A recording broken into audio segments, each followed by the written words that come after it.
En medio de las densas selvas y las torrenciales lluvias de los años 1960 y 1970, la Guerra de Vietnam se desarrolló, un juego geopolítico de ajedrez que se convirtió en uno de los eventos más polarizadores del siglo XX.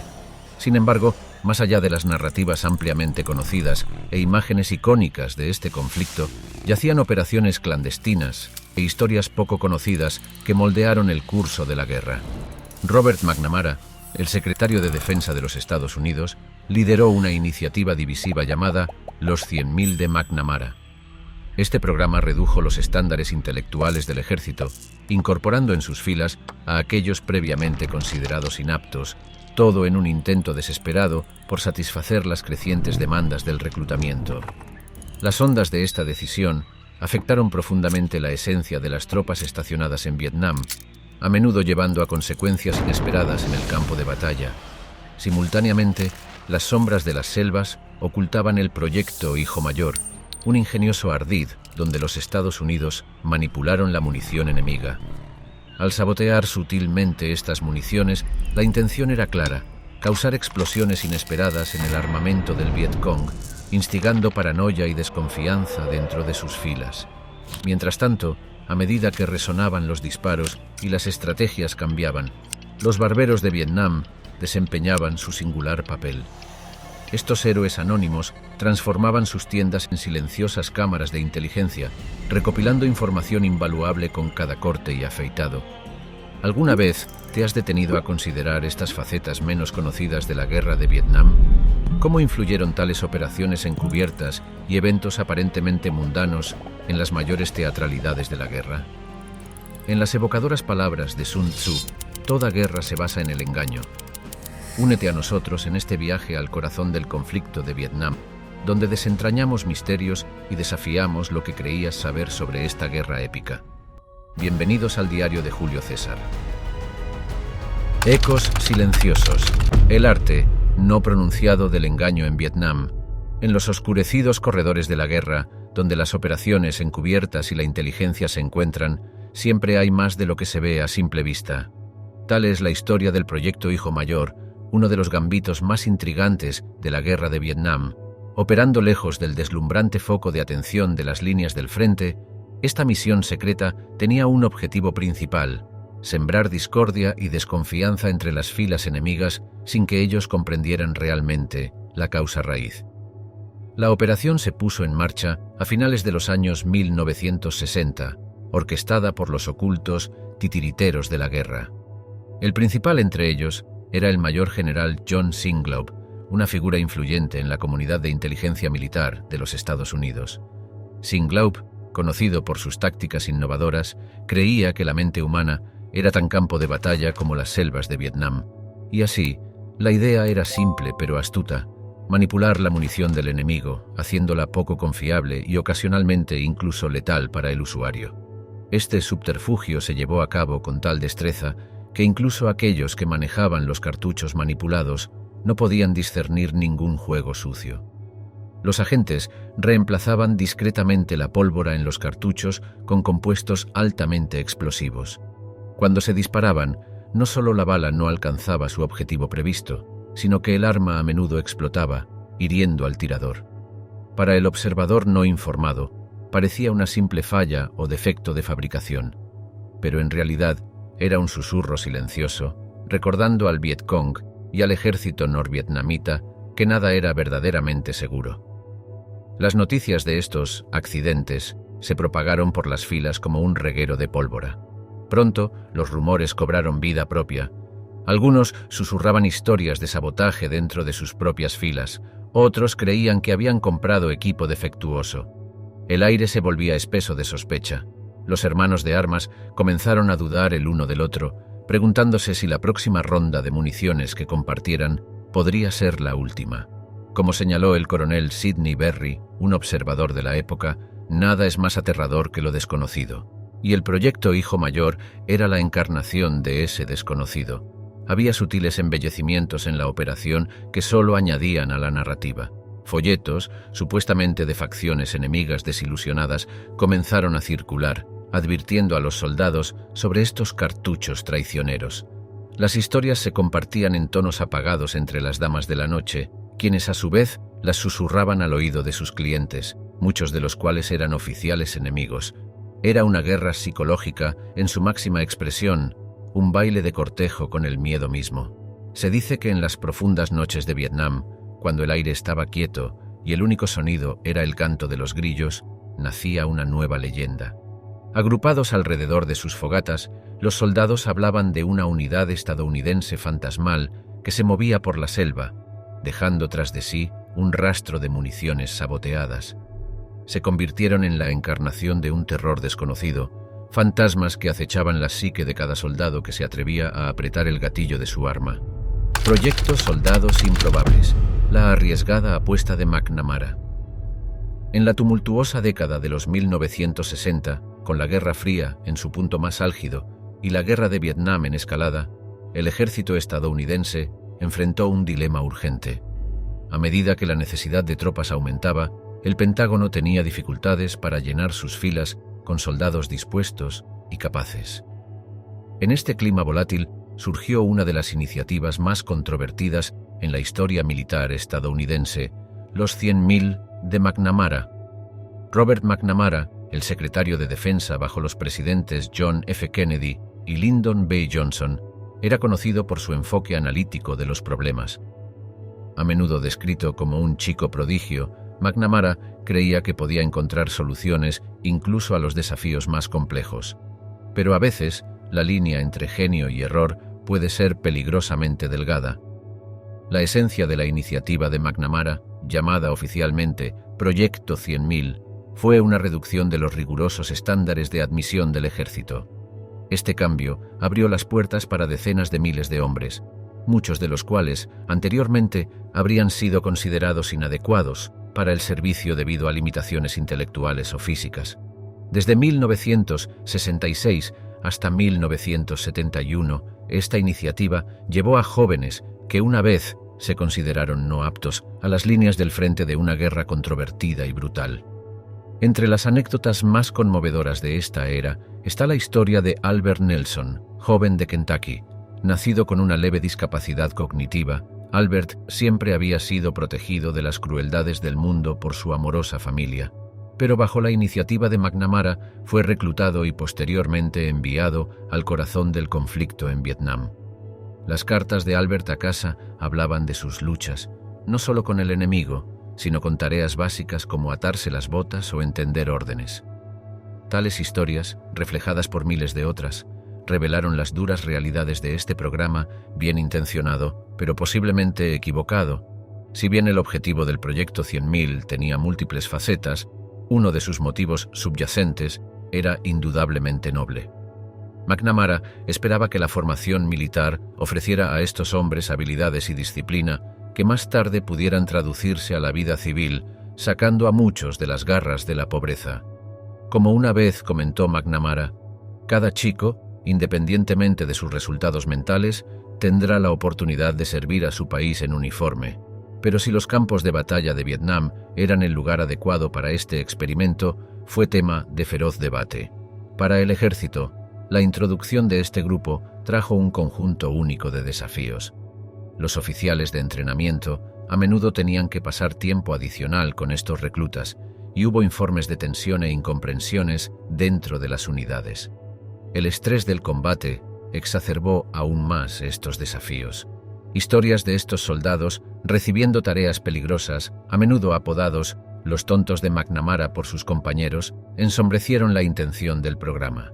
Sin embargo, en medio de los desafíos, hubo conmovedoras historias de camaradería, historias de compañeros soldados cuidando a estos hombres, enseñándoles a leer o ayudándoles a escribir cartas a sus familias. Estos gestos iluminaron la esencia de la hermandad, a menudo nacida en el crisol de la adversidad. Una dimensión menos explorada de los 100.000 de McNamara se refiere al frente interno, especialmente a las damas de la noche en las ciudades adyacentes a las bases militares. A medida que los jóvenes, muchos vulnerables, eran entrenados y preparados para la guerra, a menudo buscaban consuelo en la compañía de estas mujeres. Los rumores entre estas damas pintaban una imagen contrastante de estos soldados. Algunas los veían como chicos ingenuos lanzados a un mundo más allá de su comprensión, mientras que otras admiraban su resistencia y determinación. Behemoths de la jungla, los titanes del reclamo territorial de Vietnam. En la guerra de Vietnam, como en todas las guerras, la tecnología desempeñó un papel crucial. Sin embargo, más allá de la maquinaria típica de guerra, había artefactos que cambiaron la topografía misma de la batalla. Entre estos, la trituradora de árboles de Vietnam se erige como un testimonio de la ingeniosidad humana ante la adversidad. A finales de los años 60, las densas selvas de Vietnam representaban un desafío significativo para el ejército de Estados Unidos. Estas fortalezas verdes ocultaban rutas guerrilleras, campamentos enemigos y ofrecían al Vietcong una ventaja sigilosa. Entra en escena la trituradora de árboles de la compañía Le Tourneau, un colosal aparato diseñado para despejar estos bosques, despojando así al Vietcong de su escudo natural. Si bien el propósito inmediato de estas máquinas era evitar que el enemigo utilizara los bosques como refugio, también representaban el esfuerzo por imponer orden sobre el caos. Con sus imponentes ruedas, cada una de aproximadamente 27 pies de altura y 6 pies de ancho, era una visión impresionante. Al avanzar por el bosque, los árboles encontraban su final no por la hoja, sino por la pura fuerza. El suelo temblaría, las hojas se agitarían inquietas y se podría escuchar los rugidos poderosos tanto de la máquina como del último grito de la naturaleza. El general William Westmoreland, jefe del Estado Mayor del Ejército de Estados Unidos durante la guerra, una vez declaró: «La guerra es el miedo envuelto en valentía». Este sentimiento quizás fue involuntariamente encapsulado por la trituradora de árboles. Para los soldados de Estados Unidos y sus aliados, era un faro de progreso, de valentía avanzando. Para el Vietcong y muchos locales, era un emblema de miedo, la fuerza devoradora de la intervención extranjera. Aunque la trituradora de árboles fue una maravilla tecnológica de su tiempo, operarla no estuvo exento de desafíos. Hay una anécdota sobre un operador en particular, el sargento James Harrison, quien una vez encontró su máquina rodeada por un enjambre de avispas furiosas después de aplastar inadvertidamente su colosal nido. La máquina, con todo su poder, no pudo salvarlo de los diminutos guerreros alados, y Harrison tuvo que hacer una retirada apresurada para diversión de sus compañeros soldados. En los años posteriores a la guerra, los relatos de la trituradora de árboles se convirtieron en parte del tejido de recuerdos de Vietnam. Como reflejó el ex soldado Martin Hopkins, en una guerra marcada por el caos y la imprevisibilidad, ver el camino abierto por la trituradora de árboles era como ver la mano del orden moviéndose a través de la locura. Estas máquinas, en su búsqueda por pavimentar caminos y despejar líneas de visión, también se convirtieron inadvertidamente en símbolos del impacto humano más amplio en la naturaleza, un tema que desde entonces se ha vuelto central en el discurso global. Ecos en la noche. El inquietante legado de la Operación Alma Errante. En el corazón de la guerra de Vietnam, mientras las selvas eran testigos de un combate implacable y tácticas guerrilleras, se libraba otra batalla, una de sombras, creencias y la psique. Esta era la Operación Alma Errante, un esfuerzo único que buscaba explotar el rico tapiz de las creencias culturales vietnamitas, transformándolas en instrumentos de guerra psicológica. El año era 1969. El ejército de Estados Unidos, en su búsqueda de obtener una ventaja en el prolongado conflicto, recurrió a una estrategia menos convencional. Se adentraron en las creencias culturales profundamente arraigadas de Vietnam sobre almas errantes, espíritus de los fallecidos que no pueden encontrar paz porque perecieron lejos de su hogar, sin los rituales funerarios adecuados. En la tradición vietnamita se dice que estas almas vagan eternamente, lamentando su destino. Armados con este conocimiento, los estrategas militares crearon una siniestra sinfonía de sonidos. Estas grabaciones eran una amalgama de susurros etéreos, gritos atormentados y mensajes lúgubres supuestamente de las almas errantes de los soldados Vietcong fallecidos. «Amigos míos, he regresado para hacerles saber que estoy muerto, resonaba una voz escalofriante. Otra suplicaba: «Compatriotas, cesen la lucha y eviten que más almas vaguen como lo hago yo». Para entregar estos inquietantes sonidos, las fuerzas de Estados Unidos utilizaron aviones y altavoces, transmitiéndolos en la quietud de la noche. La idea era inducir miedo, angustia y, en última instancia, desmoralización entre el Viet Cong y las tropas norvietnamitas. Se creía que al escuchar estos espíritus afligidos, el enemigo se sentiría obligado a abandonar sus puestos o al menos cuestionar su compromiso con la causa. En los pueblos cercanos, civiles y damas de la noche, quienes a menudo interactuaban con soldados estadounidenses y Viet Cong, susurraban sobre estas serenatas nocturnas inquietantes. Algunos estaban convencidos de la autenticidad de estas almas perdidas, mientras que otros, escépticos, señalaban el subterfugio estadounidense. Sin embargo, quizás la dimensión más fascinante de la Operación Alma Errante es su intersección con las personas detrás de escena. Los ingenieros de audio, las voces detrás de las grabaciones y los soldados que las reprodujeron. Uno de estos individuos fue el especialista Benjamin Adams, un operador de radio. En conversaciones susurradas, compartió relatos de su propio desasosiego. Había noches, decía, en las que la línea entre los sonidos grabados y la realidad parecía peligrosamente delgada. En una ocasión, después de reproducir la inquietante transmisión, juró haber escuchado una voz desconocida, no de sus cintas, susurrando entre los árboles. Ya fuera producto del cansancio, las emociones intensificadas o algo más misterioso, la experiencia de Adams fue un testimonio de la naturaleza perturbadora de la operación. Bigotes, colmillos y colas, los héroes no reconocidos de Vietnam. Bajo el espeso dosel de las selvas vietnamitas, entre las sombras del conflicto y el clamor de la batalla, se desarrollaba otra historia. Era una historia menos mencionada, pero esencial para el tejido de la guerra de Vietnam. En un paisaje dominado por la destreza del hombre y la máquina, los propios seres de la naturaleza, desde las criaturas más diminutas hasta los behemoths más poderosos, se hicieron un lugar, convirtiéndose en camaradas indispensables en armas.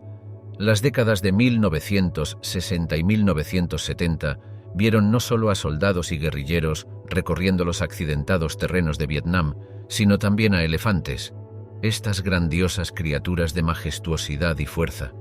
Históricamente, los elefantes han sido empleados en guerras, su intimidante tamaño decidiendo el curso de muchas batallas. En las densas selvas vietnamitas encontraron un propósito renovado, transportando pesados suministros donde los vehículos fallaban. Los aldeanos, con generaciones de conocimiento en el manejo de estos seres poderosos, ayudaron a ambos lados, mostrando la relación simbiótica entre hombre y bestia. Una fotografía de 1968 tomada por Neil Davis es un testimonio de esta alianza, mostrando un convoy de elefantes de guerra cargando granadas y sacos de arroz, sus orejas aleteando, ojos enfocados, inquebrantables en su deber. Sin embargo, no todas las contribuciones animales fueron de tal magnitud. Entre los héroes caninos de la guerra de Vietnam, sus agudos sentidos, especialmente su incomparable sentido del olfato, los hacían activos invaluables. Perros como Nemo, un pastor alemán, fueron más allá de sus roles como centinelas o perros exploradores. En 1966, Nemo y su manejador, el aviador de segunda clase Bob Thornburg, estaban estacionados en la base aérea Tan Son Nhut. Una noche fatídica, detectaron infiltrados enemigos. A pesar de sufrir heridas, la determinación de Nemo los llevó a detener a los intrusos. Su valentía fue tal que se le permitió retirarse y regresar a Estados Unidos, convirtiéndose en un símbolo de coraje canino.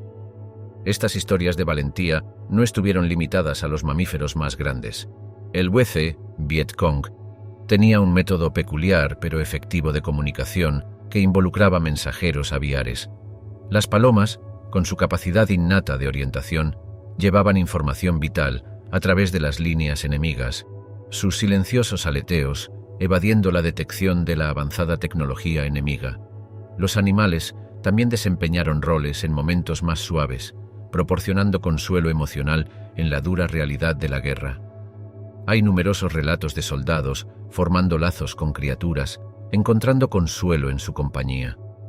El soldado de primera clase, Conrad L. Charpentier, en una carta fechada en 1967, escribió a su familia acerca de un mono llamado Max. En esta locura, escribió, Max me hace reír. es mejor que cualquier medicina que los médicos proporcionen. Por supuesto, con las complejidades de la guerra vinieron desafíos. Los animales, al igual que sus contrapartes humanas, enfrentaron peligros. Fue el sincero esfuerzo de los médicos y veterinarios cuidar no solo a los soldados heridos, sino también a estos animales heridos. Entendieron que preservar a estas criaturas significaba conservar la moral y, en muchos casos, unidades funcionales del esfuerzo militar. Sin embargo, la guerra de Vietnam no estuvo exenta de controversias con respecto a los animales. El uso de ciertas criaturas planteó dilemas éticos. Por ejemplo, hubo rumores sobre ciertos roedores utilizados para detectar sustancias peligrosas, exponiéndolos a daño. Estas historias, aunque menos documentadas, son un testimonio de los roles multifacéticos que desempeñaron los animales, tanto reconocidos como desconocidos. Al revisar los capítulos de la Guerra de Vietnam, es crucial recordar no solo los sacrificios humanos, sino también las contribuciones de lo mejor de la naturaleza. No eligieron la guerra, pero sus roles en ella, desde lo estratégico hasta lo emocional, los han grabado en las crónicas de la historia. Susurros en Varsovia, el delicado baile de las conversaciones del cempasúchil. En el corazón de Europa, lejos de las densas selvas y el retumbar rítmico de las hélices de helicóptero en Vietnam, el año 1966 fue testigo del suave susurro de los pétalos del cempasúchil. Varsovia, una ciudad con cicatrices propias de guerras pasadas, se convirtió en un escenario improbable para un ballet secreto de diplomacia, donde Polonia, Italia, Estados Unidos y Vietnam del Norte buscaron coreografiar un final a una guerra que había comenzado a redefinir las dinámicas de la Guerra Fría. Janusz Lewandowski, el principal mediador de Polonia, recibió al embajador de Italia, Giovanni d'Orlandi, en los confines de un lugar de encuentro clandestino. Mientras los vientos invernales aullaban afuera, la habitación estaba cargada de anticipación. Tanto Polonia como Italia, aunque ideológicamente opuestas, llevaban la carga de las naciones europeas preocupadas por la naturaleza expansiva y destructiva del conflicto de Vietnam. ¿Su objetivo? Tender un puente sobre la brecha aparentemente insuperable entre Estados Unidos y Vietnam del Norte. Lewandowski, un diplomático experimentado con rasgos agudos y un ingenio aún más agudo, a menudo recordaba las palabras del ex primer ministro polaco, Józef Cyrankiewicz II, quien una vez dijo: «Las guerras son fáciles de empezar pero difíciles de terminar». Y mientras Lewandowski miraba al otro lado de la mesa, el peso de las palabras de Cyrankiewicz recaía pesadamente sobre sus hombros. Las conversaciones del cempasúchil, así llamadas por las flores simbólicas que representan el florecimiento de la paz, fueron un testimonio del tapiz estratificado de la guerra de Vietnam. Mientras el mundo veía artillería y emboscadas, bajo la superficie, se desarrollaban historias de negociaciones silenciosas y cartas secretas. Andrew W.M. Johnson, el representante de Estados Unidos, trajo consigo un artefacto curioso, un disco de vinilo de la cantante estadounidense Joan Baez. Este no era un disco ordinario. Incrustadas en sus surcos había canciones que suplicaban paz y esperanza. Johnson esperaba que las melodías hermosamente inquietantes establecieran el tono para sus deliberaciones. Una elección interesante, dado que Baez era crítica de la guerra y sus notas parecían bailar en los espacios entre sus palabras, instando, implorando y esperando un final para el conflicto. Pero las negociaciones, especialmente aquellas que involucran un asunto tan intrincado como la guerra, rara vez son sencillas. Tran Van Do, de Vietnam del Norte, una figura alta con afición por sorber té verde, tenía reservas. Estados Unidos quería una retirada mutua, una propuesta que Vietnam del Norte veía con escepticismo. ¿Cómo puedes pedirle a un hombre que abandone su propia casa?, solía reflexionar Tran, citando un famoso proverbio vietnamita.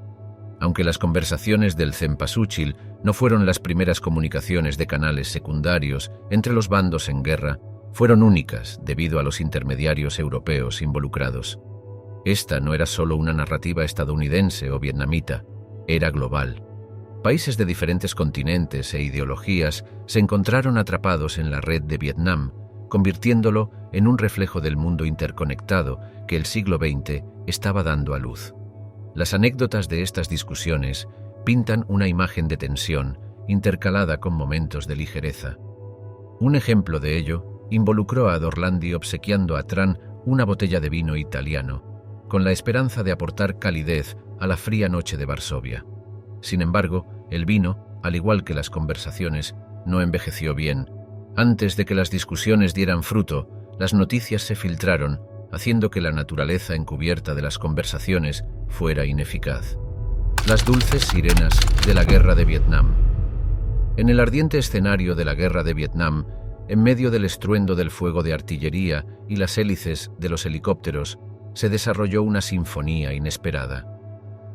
Una melodía de recuerdos, de risas y un atisbo de lo familiar en una tierra tan ajena.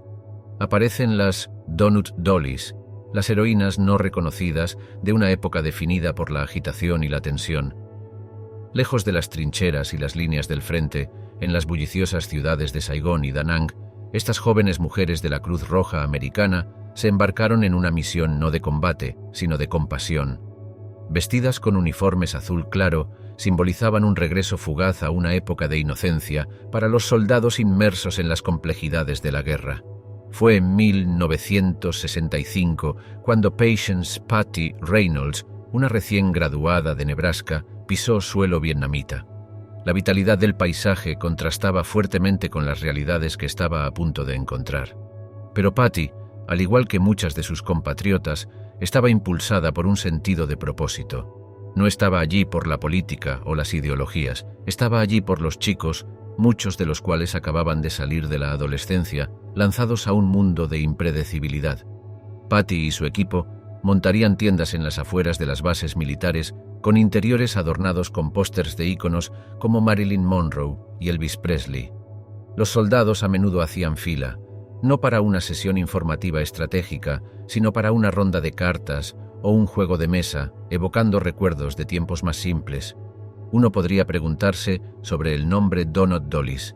Era un apodo que se remontaba a la Segunda Guerra Mundial, donde los voluntarios servían donuts a los soldados. En Vietnam, sin embargo, su oferta no se limitaba a golosinas horneadas. Era un ambiente, un breve respiro de la inminente angustia que caracterizaba la época.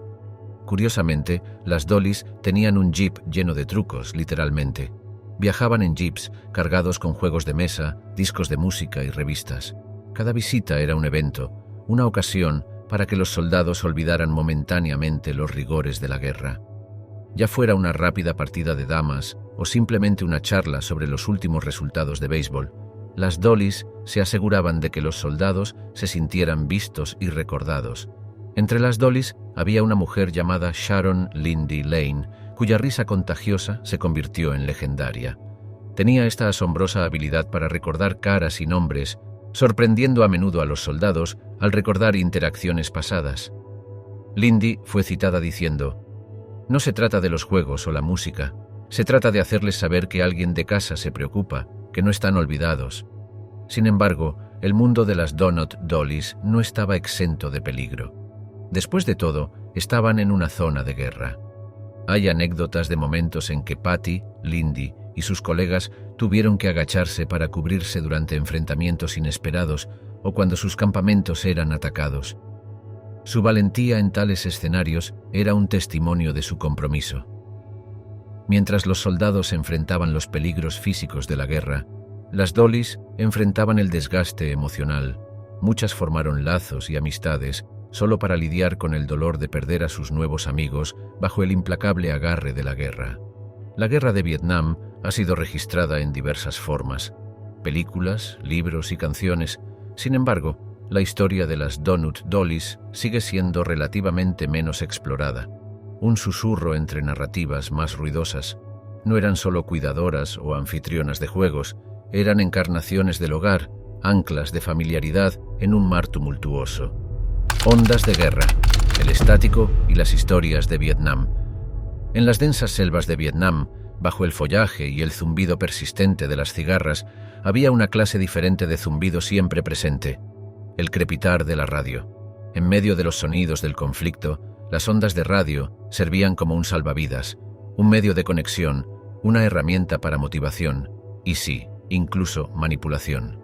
Hanoi Hannah, cuyo nombre real era Trinh Thi Ngo, se convirtió en un nombre sinónimo de las transmisiones de radio del norte de Vietnam. Con un comportamiento tranquilo y un entendimiento de la cultura estadounidense, se dirigió a las tropas de Estados Unidos, no con agresión, sino con palabras suaves entrelazadas con música popular estadounidense. «¿Cómo estás, Hey Joe?», solía comenzar, procediendo a dar noticias, algunas verdaderas, otras exageradas, con el objetivo de desmoralizar a los soldados estadounidenses y alentarlos a cuestionar su participación en el conflicto. Por otro lado, la red de las Fuerzas Armadas de Estados Unidos en Vietnam respondió con sus transmisiones. Establecida en 1962, estaba estacionada en Saigón y llegaba a las tropas con una mezcla de noticias, entrevistas y música. DJs como Adrian Cronauer, quien comenzó famosamente su programa matutino con el entusiasta «Buenos días, Vietnam», se convirtió en un faro de familiaridad en un terreno extranjero. Su historia, luego adaptada a una película protagonizada por Robin Williams, destacó los desafíos de cerrar la brecha entre los protocolos militares y la necesidad de comunicación sincera. Hay numerosas anécdotas sobre el papel de la radio.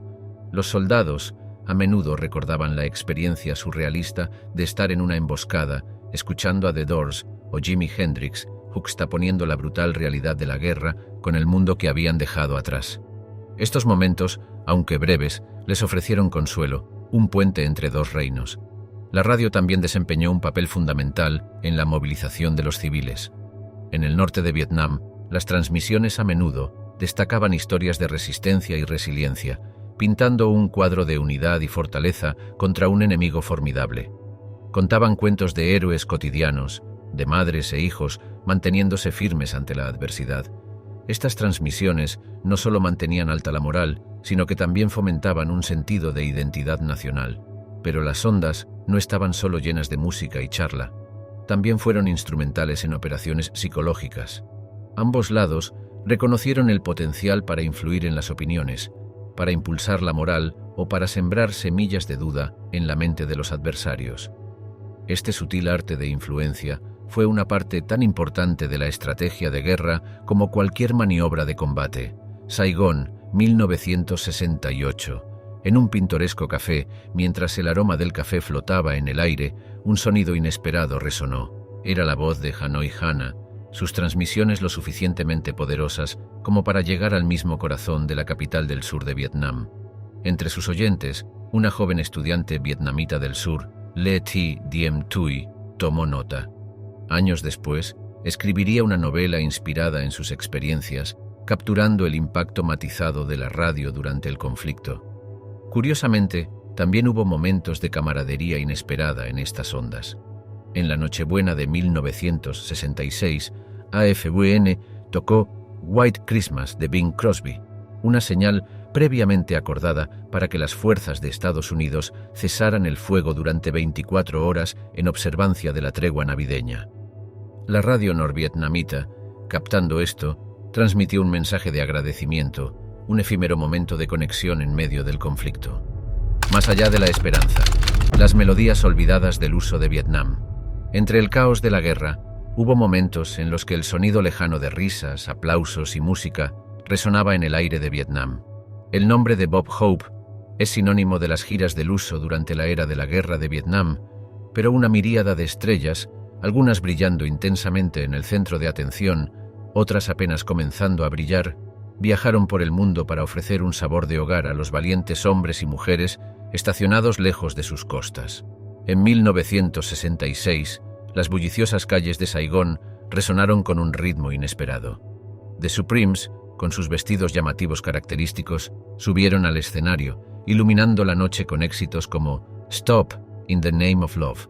Sus radiantes actuaciones distaban mucho de los estudios de Motown y ofrecieron un respiro bienvenido a los soldados nostálgicos. No solo fue la música lo que resonó en los escenarios improvisados, la comedia también tuvo un lugar especial. Antes de ser un ícono querido de la televisión, una joven comediante llamada Joey Heatherton añadió un toque de humor y vivacidad a los escenarios del uso. Con sus actos llenos de vida y su ingenio rápido, se convirtió en el reflejo del espíritu de la joven América, recordando a los soldados a la hermana o vecino que habían dejado atrás. Sobran las anécdotas de estas actuaciones. Una de esas historias es sobre la actriz Anne Margaret, quien tomó un enfoque diferente al de muchos de sus colegas. En lugar de quedarse en la seguridad de las zonas militares designadas, se aventuró más cerca de las áreas de combate reales, asegurando que incluso aquellos en el frente tuvieran un momento de respiro. Una vez, durante su actuación, comenzó un aguacero repentino. En lugar de buscar refugio, continuó cantando, empapada, haciendo el momento aún más memorable para los presentes. Y aunque el principal objetivo de los artistas era entretener, estas giras no estaban exentas de emoción.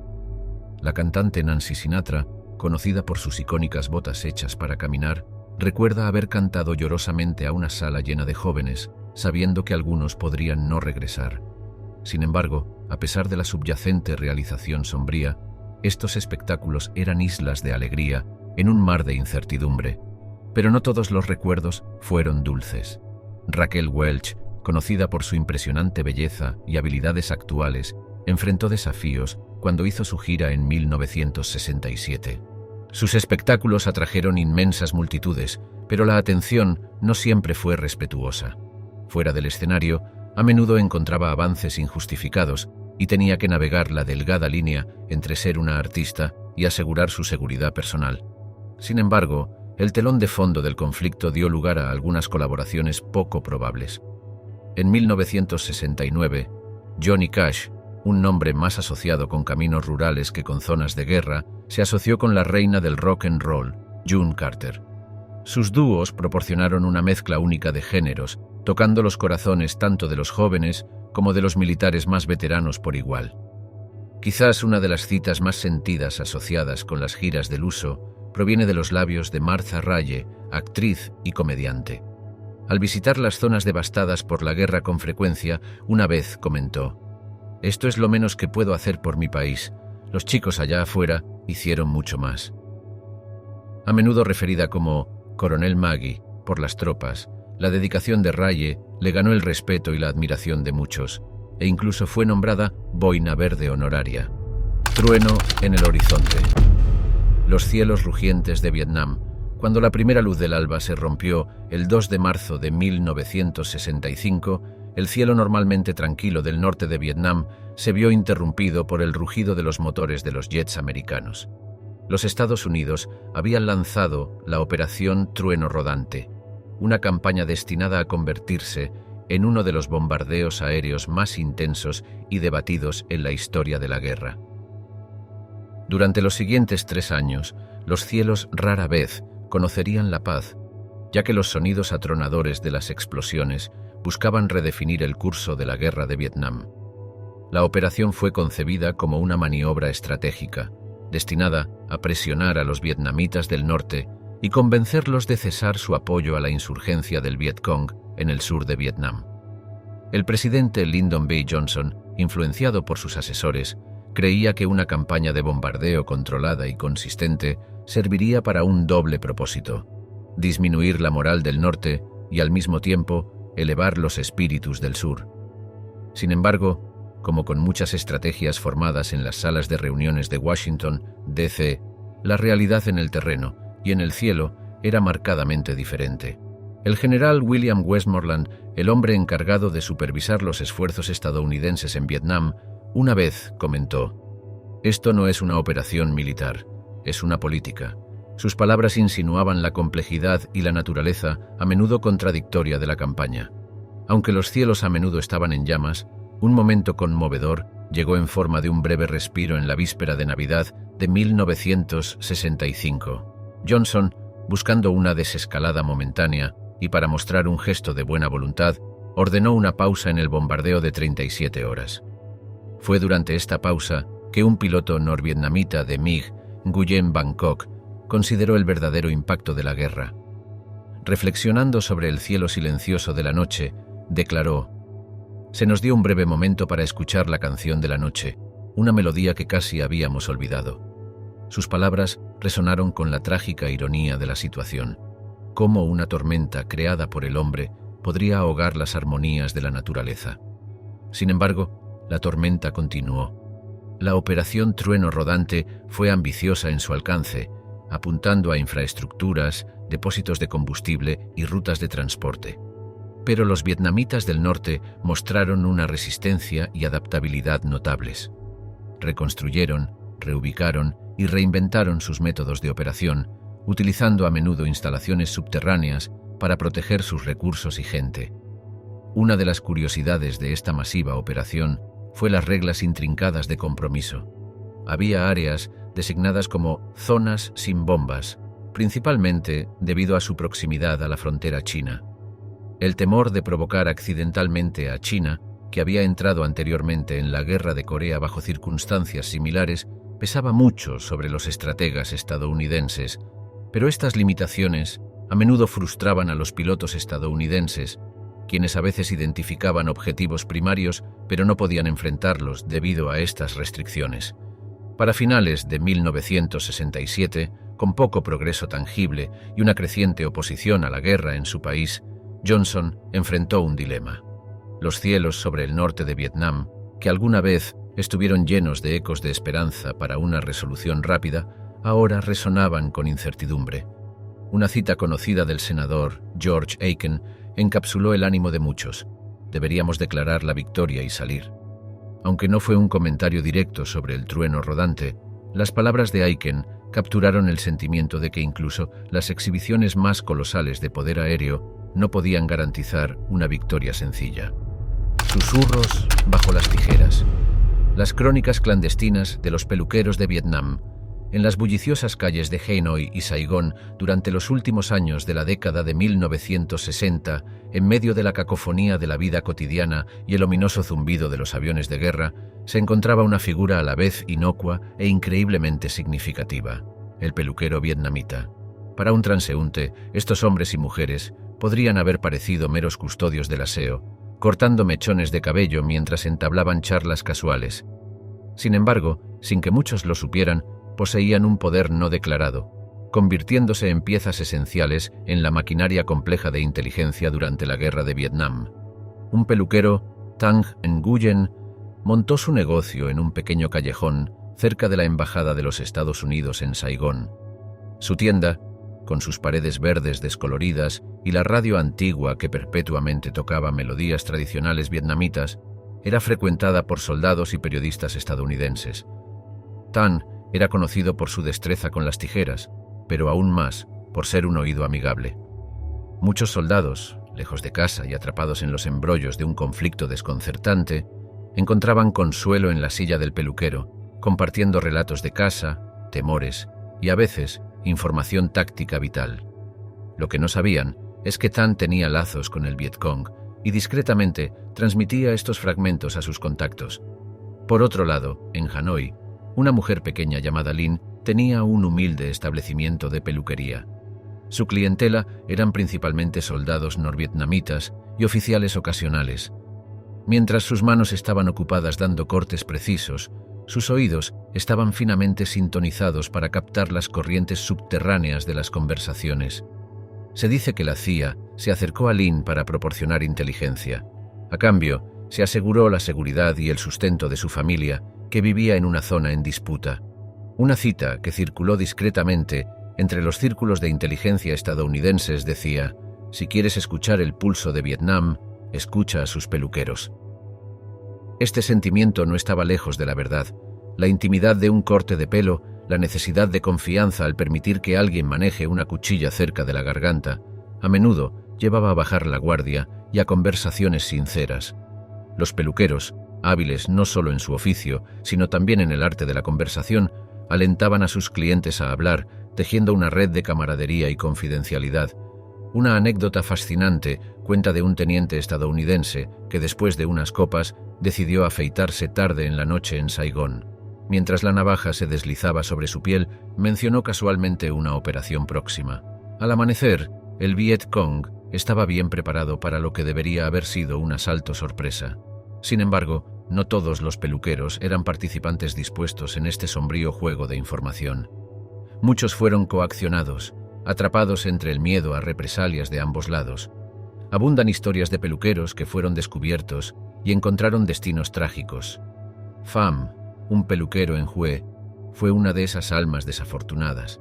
Se dice que fue abordado tanto por simpatizantes norvietnamitas como por oficiales sudvietnamitas. La presión, la peligrosa caminata sobre la cuerda floja de servir a ambos lados, fue demasiado. Pham decidió cerrar su tienda, refugiándose en un monasterio budista para escapar de la red de espionaje. Sin embargo, en medio de todo el subterfugio, el papel de los peluqueros en Vietnam no era únicamente el de informantes. En el telón de fondo de la guerra, sus establecimientos servían como zonas neutrales, lugares donde las almas cansadas buscaban un atisbo de normalidad. El zumbido de las máquinas, la espuma del afeitado, la fragancia del aftershave, todos se convirtieron en recordatorios de un mundo lejos de las trincheras y el trauma. Alas de libertad, el vuelo del taxi de Hanoi. En los tiempos tumultuosos de la guerra de Vietnam, un brillante faro de esperanza volaba alto en el cielo, ganándose un apodo sincero: el taxi de Hanoi.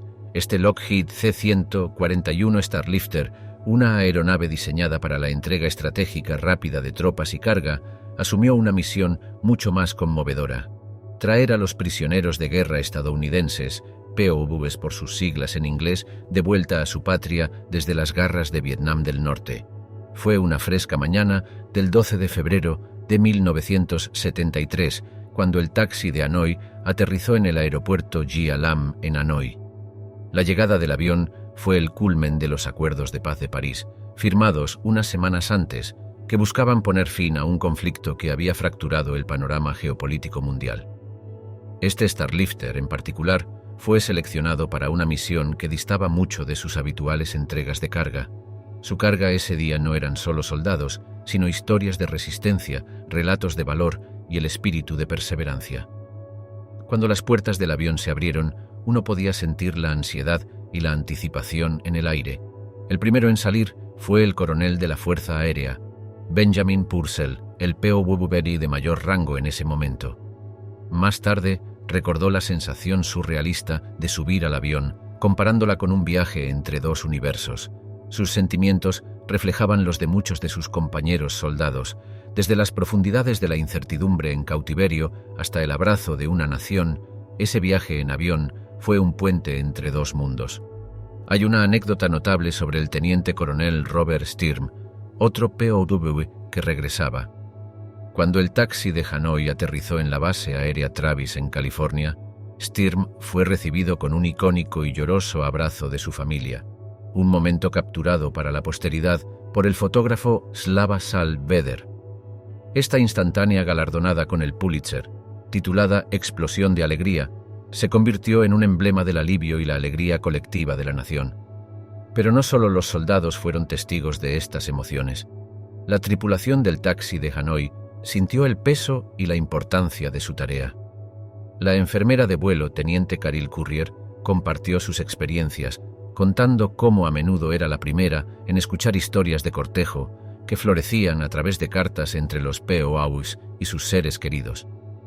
Estos relatos, susurrados entre el zumbido de los motores, eran un testimonio del espíritu humano duradero, encontrando amor incluso en los tiempos más sombríos. Abundan las curiosidades sobre esta icónica aeronave. Por ejemplo, el interior del taxi de Hanoi lleva cientos de firmas. No grafitis de travesuras, sino mensajes sinceros de POWs agradecidos, garabateados en la piel del avión, convirtiendo el avión en un documento vivo de su viaje. Entre esas firmas está una del senador John McCain, quien continuaría teniendo una destacada carrera política, pero siempre recordó su viaje en el taxi de Hanoi como un punto de inflexión en su vida. Otro fragmento menos conocido es sobre una canción que se volvió sinónimo del viaje de regreso, We Gotta Get Out of This Place, de The Animals, aunque originalmente una historia de angustia juvenil, adquirió un nuevo significado para los POWs. Se convirtió en un himno, murmurado y cantado en voz baja por muchos a bordo del taxi de Hanoi, encapsulando su viaje desde el cautiverio hasta la libertad. Susurros en las sombras. Las crónicas del Proyecto Gamma. En el laberinto de operaciones encubiertas y misiones secretas durante la Guerra de Vietnam, el Proyecto Gamma mantenía su estatura esquiva y enigmática.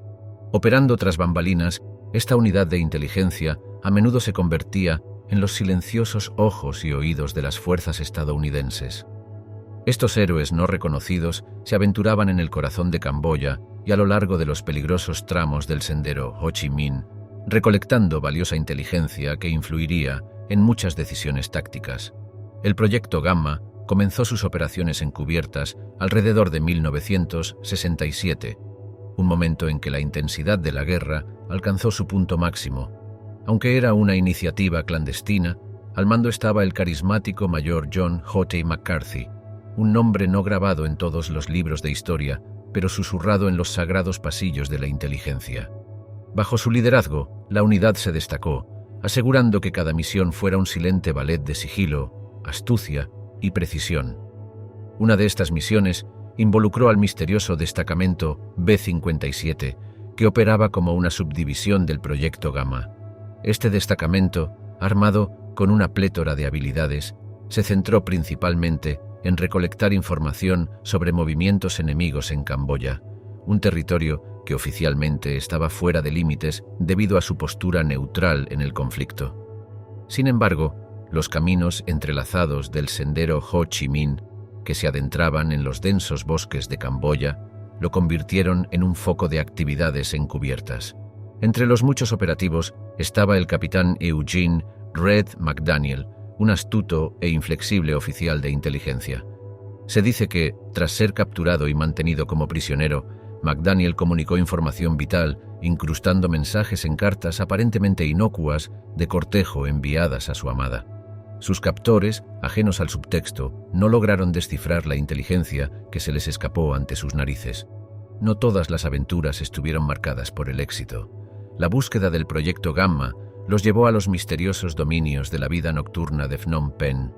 Se rumoreaba que muchas de las damas de la noche de la ciudad estaban al tanto de susurros sobre movimientos de tropas y rutas de suministro ocultas, y aunque muchas de estas pistas a menudo terminaban siendo búsquedas infructuosas, el ocasional fragmento de información valiosa hacía que valiera la pena correr el riesgo. Una curiosidad intrigante que rodeaba al Proyecto Gamma era su relación con los herbolarios locales.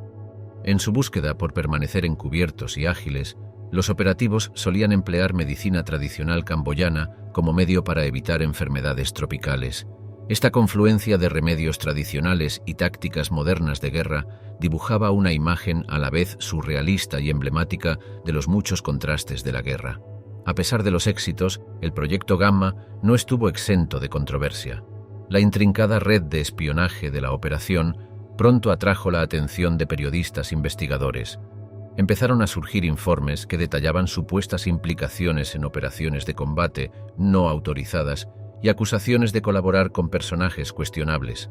El mayor McCarthy una vez comentó: «En las sombras, la línea entre lo correcto y lo incorrecto se difumina. Caminamos esa línea todos los días».